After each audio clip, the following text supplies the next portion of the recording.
Улс их орны эдийн засгт эрчимтэй хөгжлийг авчирч бүрэн эрхэт улсын тусгаар тогтнол, аюулгүй байдал, ард түмний соёл боловсрол, ахмад үеийнхний халамж, иргэдийн эрүүл мэндийн үйлчлэгийг санхүүгийн найдвартай их усрээр хангахад төр бизнесийн байгууллага, татвар төлөгч та бүхний оруулсан хувь нэмэр асар их билээ.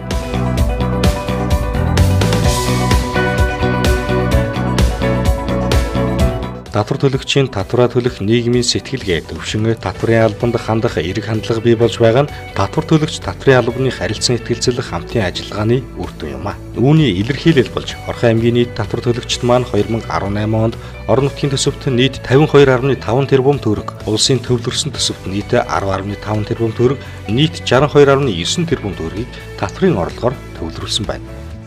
Дээрх төвлөрсөн орлого Орхон аймаг Эрдэнэт хотын 2019 оны бүтээн байгуулалтын ажилд 38 байршилт, амралт чөлөө цагийн талбай, өрхийн эрүүл мэндийн төвийн 2 барилга, 7.2 км үргэлжлэх инженерийн шугам, аршаант багт 250 хүүхдэд цэцэрлэг, залуучуудын ордон, багийн төвийн барилга зэрэг бүтээн байгуулалтын ажил хийгдэнэ. Эрхэм татвар төлөгч танд баярлалаа. Орхон аймгийн татварын хилтэс